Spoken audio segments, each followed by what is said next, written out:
அனைவருக்கும் வணக்கம். நான் உங்க பரணி. நேத்து போட்டிருந்த வீடியோஸ்லாம் நிறைய பேர் பார்த்துட்டு கமெண்ட்ஸ் கொடுத்துருக்காங்க. அதுல ஒருத்தர் வந்துட்டு லொகேஷன் கேட்டிருந்தாங்க. நாம வந்து தருமபுரி மாவட்டம் பாப்பிரெட்டிப்பட்டி தாலுக் பாப்பம்பாடி கிராமம்ங்க. நிறைய பேர் பாப்பிரெட்டிப்பட்டினதையும் பாப்பாரப்பட்டின்னு ஒரு ஊர் இருக்கு தருமபுரி பக்கம், அந்த ஊர் நினைச்சுக்கிறாங்க. அது இல்லைங்க. இங்க அரூர் பக்கம் பாப்பிரெட்டிப்பட்டின்னு ஒரு ஊர் இருக்கு, அதுதான் தாலுக்கு. பாப்பம்பாடி கிராமம்ங்க நம்மளது. சரிங்க. அதே மாதிரி நேற்று வீடியோஸ் பார்த்துட்டு ஒரு சிலர் என்ன சொல்லியிருந்தாங்க, தம்பி இதெல்லாம் எல்லாத்துக்கும் தெரிஞ்ச விஷயம் தானே, இதுல என்ன புதுசா இருக்கு அப்படின்னாங்க. எதை பத்தினா, அந்த வாழைக்கு எப்படி தண்ணி கட்டுறோம், எப்படி மேல மல்ச்சிங் பண்றோம், இன்டர் கிராப் பண்றோம் அப்படின்றத பத்தி சொல்லியிருந்தேன். அது வந்து ரெகுலரா விவசாயம் பண்ணிட்டு இருக்கிறவங்களுக்கு ஒரு சாதாரண விஷயம்தான். நாம இந்த யூடியூப் சேனல்ல கிரியேட் பண்ணதுக்கான காரணமே என்னன்னு பாத்தீங்கன்னா, எல்லா தரப்பினருக்கும் புரியும்படி, அதாவது புதுசா விவசாயத்துக்கு வரவங்களுக்கும் இது உதவியா இருக்கணும். இப்ப ரீசெண்டா ஒரு 12 வருஷம் 15 வருஷமா விவசாயம் செஞ்சிட்டு இருக்கவங்களுக்கும் விஷயங்கள் நிறைய தெரியணும். அதே போல பெரியவங்க இருக்காங்க பாருங்க, வயதானவர்கள், அவங்க எல்லாம் நிறைய விஷயத்த வந்து சொல்லாமலே இருப்பாங்க. யாரா இந்த காலத்துல ஃபாலோ பண்றா அப்படின்னு சொல்லிட்டு.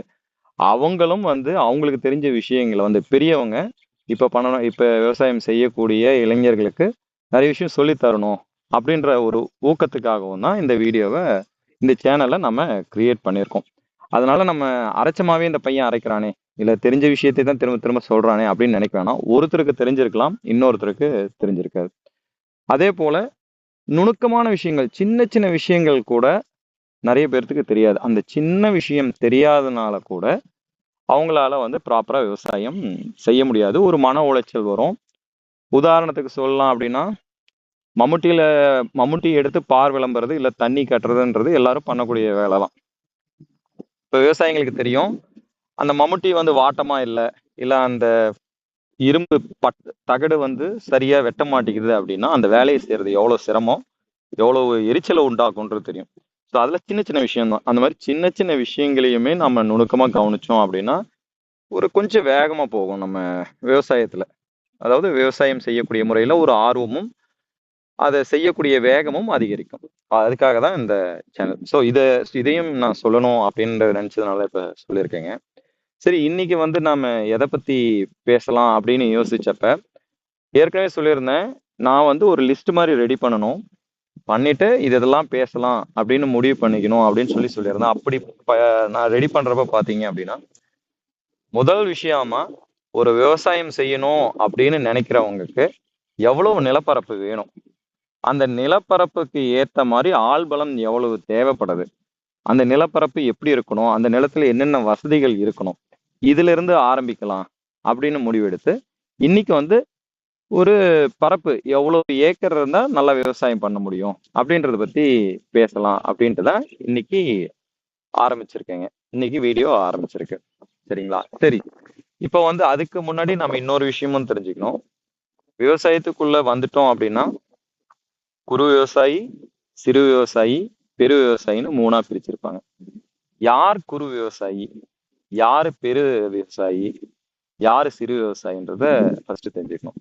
குறு விவசாயி அப்படின்னு சொன்னோம்னா 2 ஏக்கர் நிலப்பரப்பு இருக்கக்கூடியவங்க, அல்லது அதாவது 2 ஏக்கர் புஞ்ச நிலம், அல்லது 1.5 ஏக்கர் நஞ்ச நிலம், இவங்க வந்து பாத்தீங்கன்னா குறு விவசாயி அப்படின்னு சொல்லுவாங்க.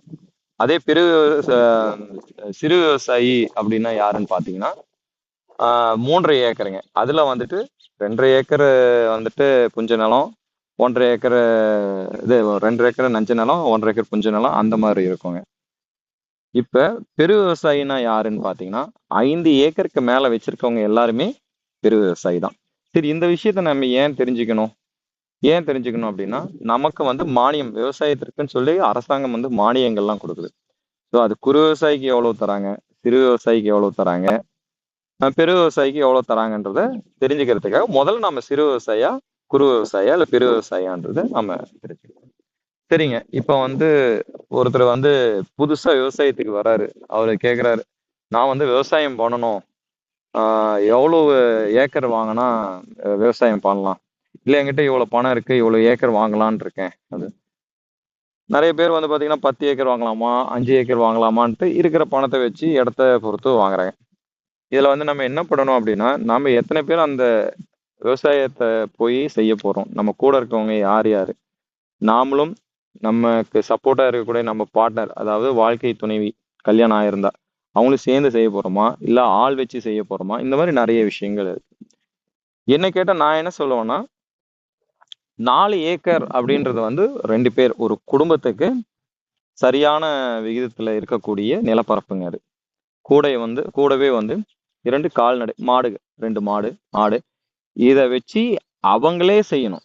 ஆள் போட்டு செய்யறது இல்ல, அவங்களே செய்யணும். அப்படி செய்யறப்ப பாத்தீங்க அப்படின்னா அவங்களுக்கு வந்து அந்த வாழ்க்கை சூழலும் சரி, மன நிறைவும் சரி நல்லாவே இருக்கும். இதே அவங்க 2 பேர் தான் இருக்க போறாங்க, 10 ஏக்கர் இருக்க போகுது அப்படின்னா மன உளைச்சல் அதிகம் வரும். ஏன் வரும் அப்படின்னு பாத்தீங்கன்னா, எல்லா பரப்புலையுமே நம்ம வந்து வெள்ளாமை பண்ணணும். அந்த வெள்ளாமை பண்றப்ப பராமரிக்கணும், தண்ணி கட்டணும், நிலத்தை பராமரிக்கணும், இங்க அங்கன்னு ஓடணும். அது வந்து நிறைய டைம் கன்சியூம் பண்ணும்.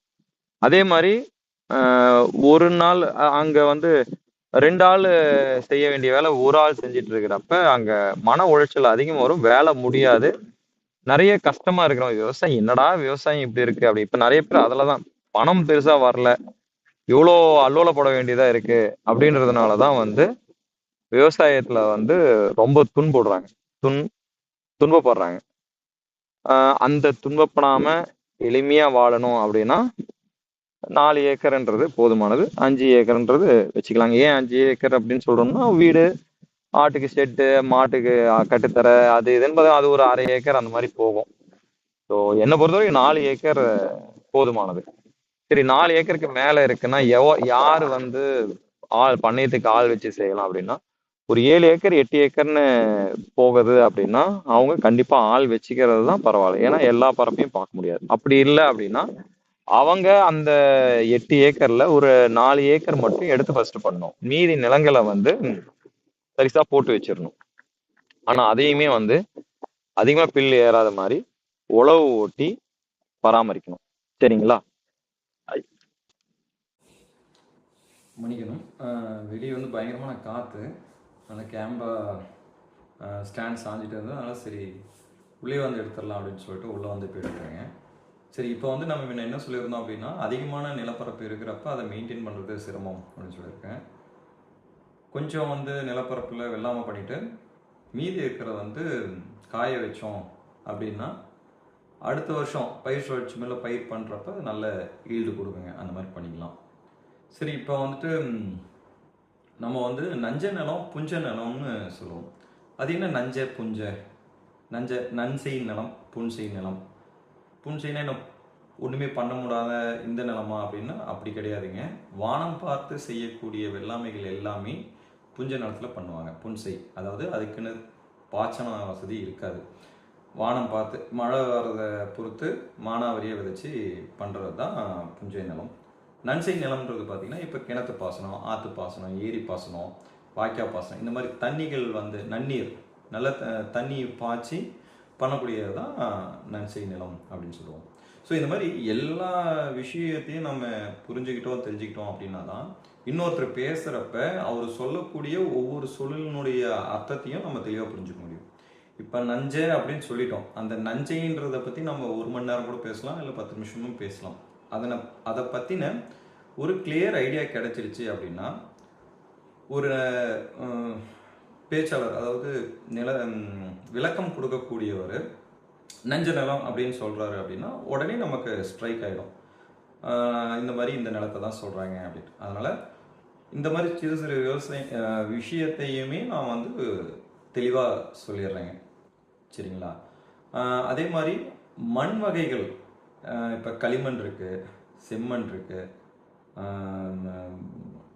நிறைய மண் வகை இருக்குது, சுண்ணாம்பு சட்டு அந்த மாதிரி இருக்குது, அப்புறமேட்டு நொரவு மண், இந்த மாதிரி நிறைய வெரைட்டி இருக்குது. இப்போ செம்மண் அப்படின்னு பார்த்தீங்கன்னா நீர் அதிகமாக தேக்கி வைக்காது, ஆனால் கிழங்கு வகைகள், இப்போ பயிர் வகைகள் எல்லாமே வந்து நல்ல விளைச்சல் வரும். களிமண் காடு அப்படின்னு பார்த்தீங்கன்னா நீர் ரொம்ப தேக்கி வச்சுருக்கோம். நீங்கள் ஒரு கிழங்கு போட்டிருக்கீங்க, அதை பிடுங்கிறது அதெல்லாம் ஒரு சிரமம். ஒரு அட்வான்டேஜ்னு இருந்தால் ஒரு டிஸ்அட்வான்டேஜ்ன்றது இருக்குங்க. ஸோ இந்த மாதிரி மண் வகைகளை பற்றியும் தெரிஞ்சு வச்சுக்கணும். இதை பற்றி நம்ம தெளிவாக பேசுவோம். ஏன்னா இதை பற்றி நானே இன்னும் வந்து நிறைய ப்ரிப்பேர் பண்ண வேண்டியிருக்கு. ப்ரிப்பேர் பண்ணிட்டு அதை பற்றி ஒரு டாப்பிக்கை நம்ம தெளிவாக பேசலாம். அதுக்கப்புறம் சரி நம்ம நிலப்பரப்பு யார் எப்படி பண்ணலாம், எவ்வளோ பேர் வச்சு பண்ணலாம் அப்படின்றதெல்லாம் நம்ம எவ்வளோ நேரம் பேசணும். அதுக்கப்புறம் பார்த்தீங்கன்னா ஃபினான்ஷியல் சப்போர்ட்டு, அதாவது நம்மக்கிட்ட வந்து ஒரு வேலையை செய்யணும் அப்படின்னு நினைக்கிறோம். ஒரு உழவு ஓட்டணும், ஆள் வச்சு களை எடுக்கணும், நாற்றணும். இப்போ வந்து நம்ம என்ன சொன்ன மாதிரி வீட்டில் 2 பேர் இருந்தாவே போதும், இந்த 4 ஏக்கரை பார்த்துக்கலாம் அப்படின்றதனுடைய அர்த்தம் என்னென்னா மெயின்டைன் பண்ணலாம். பட் ஆனால் நமக்கு வந்து ஒரு வெள்ளாமை பண்ணுறதுக்கு கண்டிப்பாக கூலி ஆட்கள் தேவை. இதில் இன்னொரு விஷயம் என்னென்னா காட்டு முதலாளி, கூலி ஆள் அப்படின்றது எல்லாமே எதுக்காக நம்ம சொல்கிறோம் அப்படின்னா ஒரு அடையாளத்துக்காக. ஸோ இங்கே போய் இவங்க வேலை செய்ய போகிறாங்க, இவங்க தான் வேலை செய்ய போகிறாங்க அப்படின்றத தெரியப்படுத்துறது தான் கூலி ஆட்கள், தோட்டத்து முதலாளிகள் அப்படின்றது. ஆனால் அடிப்படையில் எல்லாருமே சமமாக தான் பாதிக்கப்படுவார்கள். கூலியாள் தானே அவனுக்கு என்ன அப்படின்ற மாதிரிலாம் யாரும் எதுவும் பார்க்க மாட்டாங்க. அதே மாதிரி அவங்க செய்கிற வேலைக்கு சரியான ஊதியத்தை நம்ம கொடுத்துடணும். அதிகமாகவும் கொடுக்கக்கூடாது, கம்மியாகவும் கொடுக்கக்கூடாது. நீங்கள் அதிகமாக கொடுத்து பழக்கினீங்க அப்படின்னா தெரியும் எல்லாத்துக்குமே. இப்போ லஞ்சம்லாம் எப்படி போயிட்டுருக்குது அப்படின்ட்டு.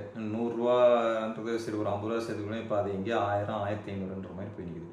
அதனால் என்ன சொல்ல வரேன்னா, ஒரு கூலி ஆளுக்கு வந்து நீங்கள் வந்து ஒரு கூலி கொடுக்குறீங்க அப்படின்னா அவங்க கூலியை வந்து கரெக்டாக கொடுத்துருங்க. அதிகமாக கொடுக்குறீங்க அப்படின்னா அது கூலியாக கொடுக்காதீங்க. உங்களுடைய சந்தோஷத்துக்காக நீங்கள் வந்து ஒரு திருப்தி அடைஞ்சதாக கொடுக்குற மாதிரி வேணால் சொல்லி கொடுத்துருங்க. கூலி கிடையாது, இது கூலி கணக்கு கிடையாது, கூலி தனி, என் சந்தோஷத்துக்காக கொடுக்கறது தனி அப்படின்னு சொல்லி கொடுத்துருங்க. ஏன்னா நீங்கள் ஒருத்தர் கொடுத்தீங்கன்னா அவங்க என்ன பண்ணுவாங்கன்னா இன்னொரு காட்டில் போயிட்டு நாங்கள் அங்கே வேலை செஞ்சோம், 100 ரூபா தான் கூலி, ஆனால் 150 ரூபா கொடுத்தாங்க, நீங்களும் 150 ரூபா கொடுங்க அப்படின்ற மாதிரி கேட்பாங்க. இது மனித இயல்பு. நாம் எந்த விஷயத்தையும் சரியாக செஞ்சிட்டோம் அப்படின்னா எல்லாமே அங்கே சரியாக இருக்கும். நாம் தவறு செய்யும் பட்சத்தில் எல்லாமே தவறாக தான் நடக்கும். ஸோ அதுலேயும் கவனம் வச்சுக்கிங்க. ஸோ இந்த மாதிரி விஷயங்களுக்கு எல்லாத்துக்குமே நமக்கு பணம்ன்றது ரொம்ப முக்கியம், சரிங்களா? அதனால் நம்ம நிதி நிலைமை எப்படி இருக்குது அதை பொறுத்து என்ன வெள்ளாமை பண்ணலாம், வருட பயிர் பண்ணலாமா, மாத பயிர் பண்ணலாமா அப்படின்றத நம்ம முடிவு பண்ணிக்கணும், சரிங்களா? அதுக்கப்புறம் பார்த்திங்கன்னா ஆள்பலம். முன்ன சொன்ன மாதிரியே தான் நம்ம வீட்டில் நாம் 2 பேர் இருப்போம். கூட வந்து சுற்றி இருக்கக்கூடிய ஆட்கள் யாரெல்லாம் அந்த தோட்டத்துக்கு வந்து வேலை செய்வாங்க, எத்தனை பேர் இருக்காங்க, அதுக்கேற்ற மாதிரி என்ன வெள்ளாமை பண்ணலாம் அப்படின்றதையும் நம்ம முடிவு பண்ணணும். இந்த விஷயத்தையுமே இப்போ நான் மஞ்சள் போட்டிருக்கேன். மஞ்சளில் வந்து ஒவ்வொரு முறையும் இப்போ நான் தண்ணி கட்டுறதை பற்றி போட்டிருந்தேன். அடுத்தது ஆளுங்க வந்து கொத்துவாங்க. கொத்துறதுன்னா களை எடுக்கிறது. களை எடுக்கிறத பற்றி அதை பற்றியும் நம்ம பேசுவோம். இப்போ நம்ம புராண கதைகள்லாம் கேட்டிங்க அப்படின்னு சொன்னால் கதைக்குள் கதை, கதை அந்த கதைக்குள் கதைன்ற மாதிரி போயிட்டே இருக்கும். நம்ம விவசாயமும் கிட்டத்தட்ட அந்த மாதிரி தான். ஒவ்வொரு விஷயத்தையும் எடுத்தீங்கன்னா தோண்ட அதுக்குள்ளே நிறைய விஷயங்கள் போயிட்டே இருக்கும். நம்ம எப்போ அதில் அனுபவப்படுறோமோ அப்போ நம்ம அது எல்லாமே சரியாக செய்வோம், ஒரு மன நிறைவோடு இருப்போம். நீங்கள் நல்லா கவனித்து பாருங்கள், நான் பேசுகிறது எல்லாமே நம்ம ஒரு நிம்மதியான வாழ்க்கை வாழணும் அப்படின்றதுக்காக என்னென்னலாம் தேவை, எதெல்லாம் நம்ம சரியாக பண்ணணும் அப்படின்றத ஃபோக்கஸ் பண்ணி தான் நான் இந்த வீடியோஸை போடுவேன், சரிங்களா? அதுக்கப்புறம் கால்நடைகள். இப்போ நான் இந்த 4 ஏக்கர் நிலப்பரப்பையே உதாரணமாக எடுத்துக்கிறேன். 4 ஏக்கர் நிலப்பரப்பு இருக்குது, மண் இருக்குது. அந்த மண்ணுக்கு உரங்கள் தேவை, கால்நடை உரங்கள். இதில் வந்து கதைக்குள் கதைன்ற மாதிரி எதற்காக அந்த தொழு உரம் தேவைப்படுது, அந்த மண்ணில் என்ன நடக்குது, அந்த மண்ணுக்குள்ளே என்ன இருக்குது அப்படின்றத பற்றி இன்னொரு வீடியோவில் நம்ம தெளிவாக பேசுவோம். இது வந்து ஒரு இன்ட்ரோ மாதிரி தான். ஒரு 4 ஏக்கர் நிலம் வச்சுருக்காங்கன்னா அவங்க எதெல்லாம் ஃபோக்கஸ் பண்ணணும் அப்படின்றது ரெடி பண்ணி வச்சுக்கணும் அப்படின்னு. சரி, இப்போ 4 ஏக்கர் நிலம் இருக்குது அப்படின்னா அவங்களுக்கு கண்டிப்பாக கால்நடை வேணும். எதுக்காகனா வெளியே போய் நம்ம எருக்கள் வாங்காமல் தன் தோட்டத்தில் இருக்கக்கூடிய எருக்களையே இறைக்கிறதுக்காக, சரிங்களா? அப்படி பார்க்குறப்ப 4 ஏக்கர் நிலம் வச்சுருக்கிறவங்க 3 மாடாவது வேணுங்க.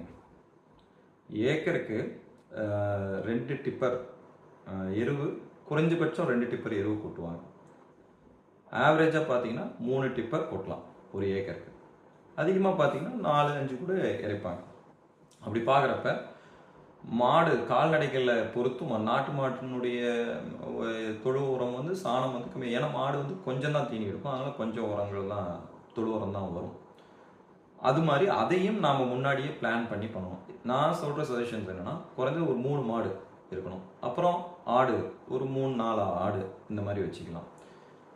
இந்த கால்நடைகள் வளர்ப்பு மூலமாக நம்ம தேவைகளை பூர்த்தி பண்ணிக்கலாம். இப்போ அதுக்கு தனியாக எருக்குழி வேணும். கதைக்குள் கதைன்ற மாதிரி அந்த எருக்குழியை பற்றி திரும்ப ஒரு கதையை நம்ம பேசுவோம், ஒரு வீடியோ போடுவோம், அது எப்படி பராமரிக்கணும் என்ன ஏது அப்படின்றது.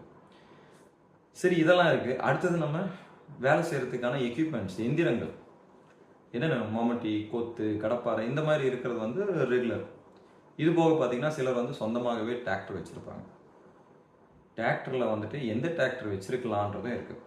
இப்போ இதை வந்து நம்ம பேசணும் அப்படின்னா, 5 ஏக்கர் நிலப்பரப்பு உள்ளவங்களுக்கு எவ்வளோ ஹெச்பி டிராக்டர் தேவை, 5 ஏக்கருக்கு மேலே இருக்கிறவங்களுக்கு, இப்போ 15 ஏக்கர் இருக்கிறவங்களுக்கு இந்த மாதிரி வேறுபடும். ஒருத்தர் பெரிய டிராக்டர் வச்சுருப்பாங்க, 60 ஹெச்பி டிராக்டர் வச்சுருப்பாங்க, சிலர் வந்து 35 ஹெச்பி டிராக்டர் வச்சுருப்பாங்க, சிலர் 45, சிலர் குட்டி டிராக்டர் வச்சுருப்பாங்க.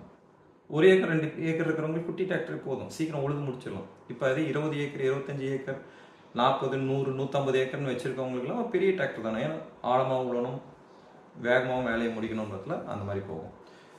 சரி, இந்த எந்திரங்களை கையாளும் பொழுது எவ்வளோ நேரம் கையாளலாம்? ஒரு டிராக்டர் ஓட்டுறாங்க அப்படின்னா நாள் முழுக்க வருஷம் முழுக்க ஓட்டிகிட்டே இருக்கலாமா? அப்படி இல்லை. அந்த ஒரு உதாரணத்துக்கு டிராக்டரே ஓட்டுறீங்கன்னா ஒரு நாளைக்கு 5 மணி நேரம் ஒரு டிராக்டரை ஓட்டலாம். அதுக்கு மேலே நீங்கள் ஓட்டுறீங்கன்னா உங்கள் உடல் வந்து கொஞ்சம் வலு இழக்கும். சரிங்களா? அந்த மாதிரி. ஸோ எந்திரங்களை பயன்படுத்தும் பொழுதும் எந்த மாதிரி எந்திரங்கள், இப்போ களை வெட்டுற மிஷின் இருக்குது, அதை எவ்வளோ நேரம் பயன்படுத்தணும் அந்த மாதிரி பார்க்கணும். அதே மாதிரி எல்லா எந்திரத்தையும் நம்ம வாங்கி வச்சுக்கணும் அப்படின்னு பார்த்தோம் அப்படின்னா எல்லாமே வாங்கி வச்சு நம்மளால் மெயின்டைன் பண்ண முடியாது. அதனால் நமக்கு எது ரொம்ப அத்தியாவசியமாக இருக்கோ அதை மட்டும் வாங்கிக்கலாம். அப்படி இல்லைன்னா பக்கத்தில் இருக்கக்கூடிய ஒரு 4 விவசாயிகள்லாம் சேர்ந்து பொதுவாக போட்டு வாங்கி அதை வந்து ஷேர் பண்ணி பண்ணலாம். ஆனால் அந்த இடத்துலையும் ஒரு கேள்வி வரும், அந்த எந்திரம் பழுதடைந்தாவோ இல்லை சர்வீஸ் பண்ணணும் அப்படின்னாலோ அந்த எந்திரத்தை யார் சர்வீஸ் பண்ணுறது, அந்த பூனைக்கு யார் மணி கட்டுறது அப்படின்ற மாதிரி ஒரு கதை வரும். அதெல்லாம் பேசி டிஸ்கஸ் பண்ணி அப்படி பண்ணிக்கலாம். சரிங்களா? ஸோ எந்திரங்கள்ன்றது ரொம்ப முக்கியம். எது நமக்கு தேவைன்றதை பார்த்து சூஸ் பண்ணி கரெக்டாக பயன்படுத்தணும். சரிங்களா? சும்மா வாங்கி வச்சுட்டு வீண் பண்ணக்கூடாது. இப்போ ஏன் இதை சொல்கிறேன்னா, நான் ஆரம்பத்தில் பார்க்குறப்பெல்லாம் இந்த வேலைக்கு இதை குறைச்சிடலாம் அதை குறைச்சிடலான்னு சொல்லிட்டு போட்டு வாங்கிடுவேன். கடைசியில் பார்த்தீங்கன்னா அந்த ஒரு முறை அதை பயன்படுத்தியிருப்போம், அதுக்கப்புறம் அதை பெருசாக எடுக்கவே மாட்டோம். இப்போ ஒரு 18,000 ரூபா போட்டு வாங்குறீங்க அப்படின்னா அது ஒரு 4,000 ரூபா வேலையை செஞ்சுருக்கோம், 4,000 ரூபா கூலி கொடுத்து. அதுக்கப்புறம் பார்த்தீங்கன்னா அந்த எந்திரத்தை நம்ம பயன்படுத்தவே மாட்டோம். அப்போ அந்த 18,000 ரூபாயில் 14,000 ரூபா சும்மா அதுக்கு 4-5 வருஷத்துக்கு ஆளை விட்டே செஞ்சுட்டு போயிருக்கலாம். அதே மாதிரி எந்திரங்களை இயக்கிறப்ப நமக்கு வந்து அலுப்பு வரும், டயர்டாகும், அதுக்கு வரும். இந்த மாதிரி நிறைய விஷயங்கள் இருக்குது. நமக்கு தேவைன்னா அதை பயன்படுத்தலாம். சரிங்களா? அந்த மாதிரி பார்த்து நம்ம பயன்படுத்தணும். அதுக்கப்புறம் பார்த்தீங்கன்னா ரொம்ப முக்கியமான விஷயம், நம்ம தோட்டத்தில் பைப்லைன். இப்போ ஒரு தோட்டம் இருக்குது, அங்கே வீடு கட்டி குடியேறணும் அப்படின்னா நீங்கள் முதல்ல கவனிக்க வேண்டிய விஷயம் என்னென்னா, கிணற்றுல நீர் வசதி, காடு சுற்றியும் நீர் பாசன வசதி, இதை முதல்ல ரெடி பண்ணிட்டு தான் நீங்கள் மற்றதை பார்க்கணும். நீங்கள் வந்துட்டு புதுசாக வரீங்க, போய் வீடு கட்டி அங்கே செட்டில் ஆகிட்டு மற்றதை அப்புறம் பார்க்கலான்னு நினச்சிங்கன்னா வீடு கட்டி செட்டில் ஆகிடுவீங்க. கையில் பணம் இல்லை அப்படின்னா அதெல்லாம் செய்ய முடியாது, விவசாயம் பண்ண முடியாது, கடன் வாங்க வேண்டி வரும், நிறைய தொந்தரவுகள், நிறைய மன உளைச்சல், இந்த மாதிரி நிறைய வரும். ஸோ அதனால் என்றைக்குமே ஒரு விவசாயம் பண்ண ஆரம்பிக்கிறீங்க அப்படின்னா நீர்வளம் ரொம்ப முக்கியம். அந்த இடத்துல கிணற்றுக்கான நீர் வசதி, அந்த கிணத்தை சுற்றி நீங்கள் அந்த ரிங்கு போடுறதோ பாதுகாப்புப்படுத்துறதோ அது பண்ணிட்டு பைப்லைன்லாம் போட்டு ரெடி பண்ணி வச்சிங்க. அதுக்கப்புறம் எல்லாம் பண்ணுங்க, இருக்கிற காசு வச்சு நீங்கள் வீட்டை கட்டிடுங்க. சரிங்களா? ஸோ இந்த மாதிரி தான் ஸ்டெப் பை ஸ்டெப்பாக நம்ம போகணும். சரிங்களா? இப்போ இதை வந்து மேலோட்டமாக சொல்லியிருக்கேன். நாம் வந்து திரும்பவும் ஒவ்வொரு முறையும் ஒவ்வொரு வீடியோஸ் போடுறப்ப டீட்டெயிலாக பேசுவோம். இன்னும் பார்த்திங்கன்னா நிறைய விஷயம் இருக்குது. ஸ்ப்ரேயர் பற்றி பேசலாம், தாவரங்களுக்கு வந்து உரங்கள் எப்படி கொடுக்குறோன்றதை பற்றி பேசலாம், எருவு, நுண்ணுயிர். இப்போ நிறைய கம்பெனி இருக்குது, நுண்ணுயிரெல்லாம் லேபில் ரெடி பண்ணி கொடுக்குறது. எந்த மாதிரி நுண்ணுயிர் எப்போ தரணும், நிறைய விஷயம் இருக்குது. ஒரு விவசாயின்றவன் வந்து விவசாயின்னு சொல்லிட்டு போகிற மாதிரி கிடையாது. அவர் ஒரு டாக்டர், ஒரு என்ஜினியர், ஒரு சயின்டிஸ்ட்டு, இந்த மாதிரி எல்லா துறையிலுமே அவங்க கை வைப்பாங்க. ஒரு என்ன சொல்கிறது, பெரிய மருத்துவர் இல்லை, பேசிக்கான ஒரு மருத்துவர் எல்லாம் அந்த மாதிரி நிறைய விஷயங்கள் நம்ம தெரிஞ்சு வச்சுருந்தா தான் நம்ம டக்கு டக்குன்னு செய்ய முடியும். எல்லாத்துக்கும் எதுக்காக ஒரு விஷயத்துக்காக நம்ம மற்றவங்களை எதிர்பார்த்து இருக்கணும் அப்படின்னா அது நம்மளால் முடியாத விஷயத்துக்காக எதிர்பார்த்துட்டு இருப்போம். நாமளே எல்லாமே செய்ய முடியாது. ஸோ அந்த சூழலில் மட்டும் இப்போ உதாரணத்துக்கு இப்போ நம்ம மாடு இருக்குன்னு வச்சுக்கோங்க, காளை மாடு இருக்குது அப்படின்னா காளை வந்து ஏர் பூட்டுவாங்க, இல்லை பூச்சி காளையாக வளர்ப்பாங்க, இல்லை வியாபாரத்துக்காக வளர்ப்பாங்க. இந்த மாதிரி நிறைய விஷயம். இப்போ பூச்சி காளையாக வளர்த்துறாங்கன்னா அதை சமாளிச்சுக்கலாம். இதே அதை வந்து ஏருக்கு போடணும் அப்படின்னா அதனுடைய விரைப்பையை வந்து நீக்கணும். அப்போ தான் வந்து மாடு ஊக்கமாக இருக்கும், ஏருக்கு வந்து நல்லா இழுத்துட்டு போகும். இப்போ அந்த விஷயத்த நம்ம செய்ய முடியாது. அந்த காலத்தில் வந்து விரைப்பையை நசுக்கி விடுறதுக்கு நுணுக்கம் தெரிஞ்சு வச்சுருந்தாங்க. இப்போ அந்த மாதிரி விரைப்பையை நசுக்கிறதுக்கு யாருக்குமே நுணுக்கம் தெரியாது.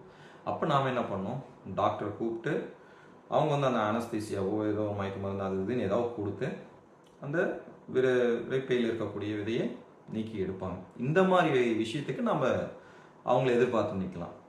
சின்ன காய்ச்சல் வருது அப்படின்னாலும் அதுக்கு போய் எதிர்பார்த்து நிற்கக்கூடாது. அதெல்லாம் நாமளே தெரிஞ்சு வச்சுக்கணும். சரிங்களா? சரிங்க, நம்ம மீண்டும் அடுத்த வீடியோவில் மற்ற விஷயங்களை பற்றி நம்ம டீட்டெயிலாக பேசுவோம். சரிங்களா? நன்றி, வணக்கம்.